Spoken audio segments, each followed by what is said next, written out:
video, I'm not a happy bunny. I'll give you a bit of backstory on how I got to the situation I'm in. And basically what happened was, a year ago I had a Subaru, a 1998 Subaru Outback, Legacy, whatever you want to call it, Legacy Outback wagon. And from the day I bought that car, it was just problem after problem after problem. Like, for instance, 2 days after I'd bought it, the starter went out. I understand brakes are maintenance, but it needed new brakes. Other things went bad with it. And then the final straw was the head gasket went. So my wife and I decided between ourselves that the best thing we could do was just sell it. So I didn't bother fixing the car. I managed to sell it to a local mechanic, and I got rid of the car. After that, we were in a situation of, well, what do we do? We're down to one car. My wife has her job, I have my own job, and I need to commute back and forth to work. My workplace from where I live is about 20 miles away. And I couldn't take my wife's car because she has work, and I couldn't bicycle, I couldn't walk, I couldn't use any public transport. It's just unavailable where we live.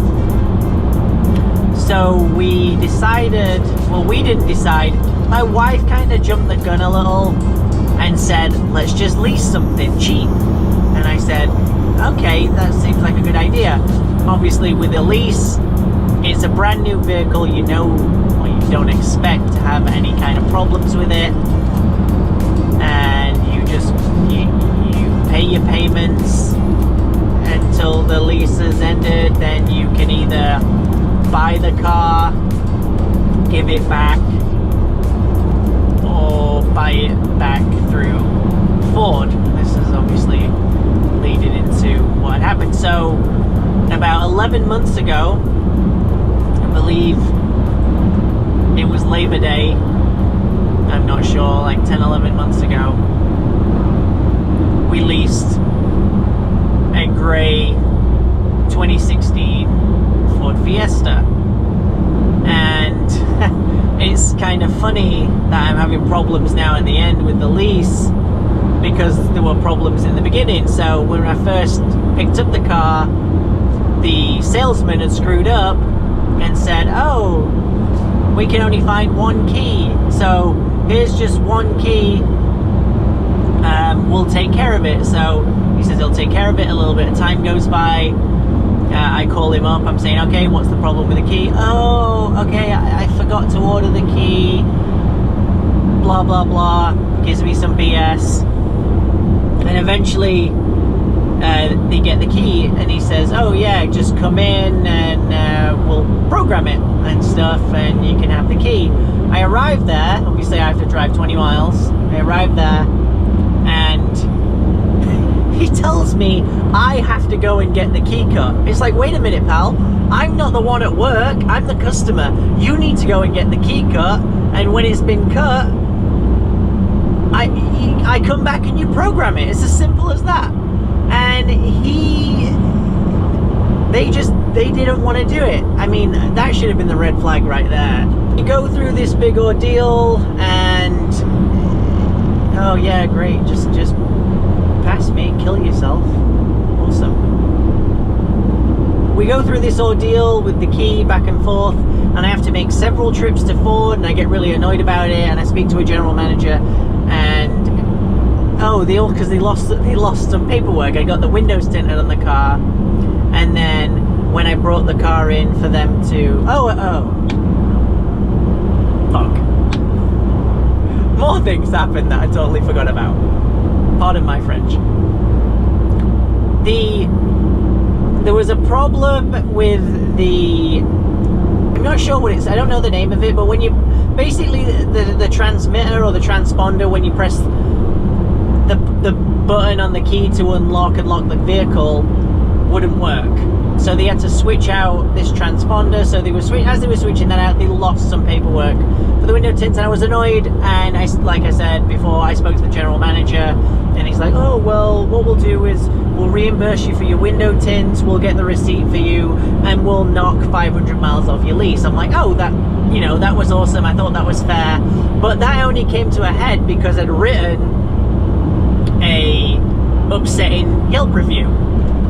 Because understandably I was upset. Ford were giving me the runaround, literally trying to make me run around, getting keys cut, come back and forth several times.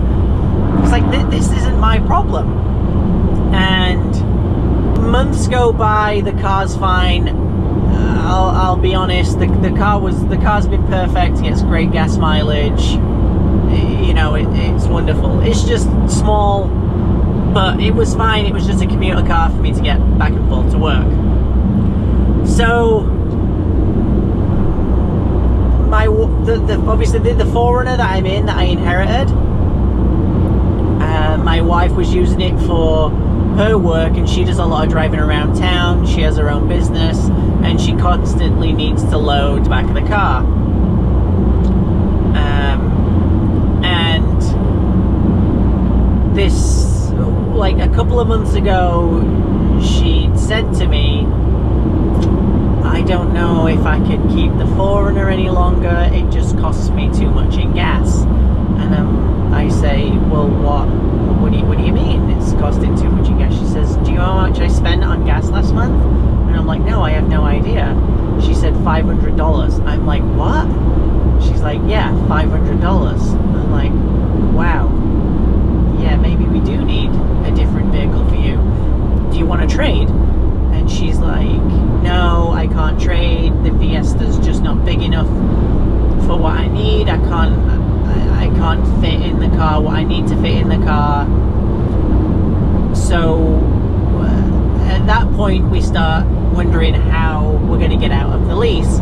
So it turns out the only way to get out of the lease is buying the car from Ford, which is fine. It's no problem.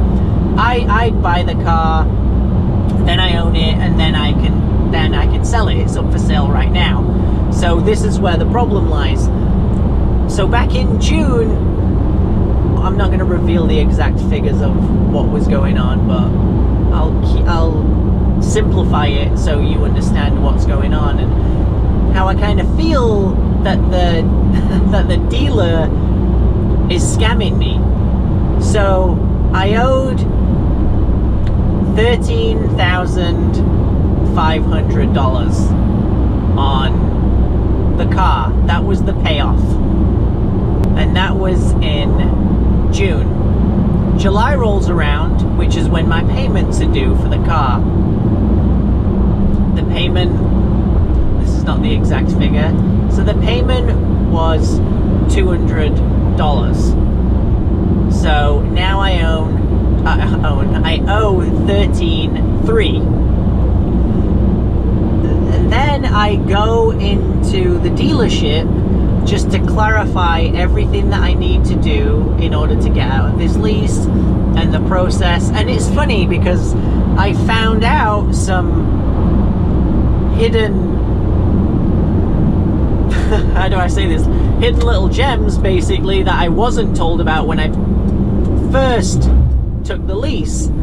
So Ford, the guy that I spoke to was the finance manager. He was very courteous, very polite. He really, you know, he answered all my questions and more, the unexpected ones. And the first one was, in order for me to buy the car from Ford, they want me to pay them $500 to inspect the vehicle so they can sell it to me. Something that I've been leasing and has only had 2 services. The vehicle's done 11,000 miles. It just had like a 10,500 mile service. It's done less than 1,000 miles since its last service. Yet they want to charge me $500 so they can check it over and make sure it's good to sell, which I think is bullshit. I was mad about that. Then I have to pay the sales tax, which I guess I didn't think, I don't know why I didn't think I'd have to, but you see, I'm from England, and basically what happens in England is the price you see is the price you pay. So if something's £5,000, you hand over £5,000. Whereas in America, something's $5,000, it's $5,000 plus whatever state tax is. So it's 8% here in California where I live. So anyway, getting the car, anyway, so I'd be expected to pay somewhere between $8,000 and $1,000 in sales tax on the vehicle as well.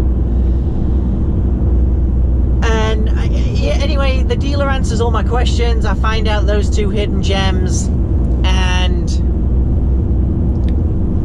then I make another payment on the vehicle. So it's currently the final payoff would have been $13,300.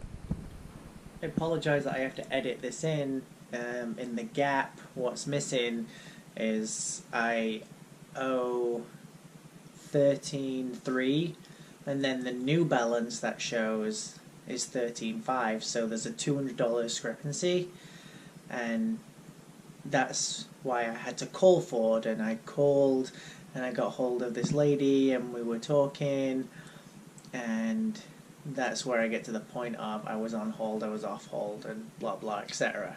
So back to the video. On the phone, off the phone, like leaving me on hold for extended periods of time, and then at the end of the call she says, okay, I can't really deal with your situation, I'm gonna have to pass it over to someone else. And I'm like, yeah, okay, that's fine. She puts me on hold, and I'm on hold like another 5 minutes, and then the phone goes dead. And I was like, no way, she just cut me off. I can't believe it. Why would she cut me off? I call back straight away, and it's the voicemail of Ford saying, oh, we're sorry, we're closed for the evening. Our operating hours are 8 a.m. till 6 p.m. Central Time. So what had happened was her shift had ended, and she was just like, boom, bye, phone down, didn't say anything. And at that point I was furious. I was absolutely furious. So there was nothing I could do. Not being able to do anything tonight because obviously they're closed. I'm 2 hours behind here in California from their office that I need to get in touch with. But I'll keep you posted and updated on the situation, and I'll see if I can get it resolved. The lady on the phone offered me a solution. She said, well, she wasn't offering me a solution. She said, well, all we can really do is refund you the $2,000. So I'm either gonna get the $2,000 refunded, or I want Ford to credit my account with the $200 that's missing. So I'm just gonna have to wait and see. Hopefully I get off work at a decent time tomorrow and I can get this resolved. So thank you all for tuning into this. I hope this video helps some people who might be in this situation. If anyone's been in this situation, reach out to me, you know, drop a comment just to see if this can help me out. I personally, I don't think Ford are gonna give me my $200 back. I think I'm gonna have to take my $2,000 back from them and just hold on to that until it's time for me to sell the vehicle. That's when I'll throw my portion of the money in. Alright guys, thanks for watching. Hopefully I'm helping some people who could be in the same situation. I don't know, we'll see. Okay, so, you know, have fun.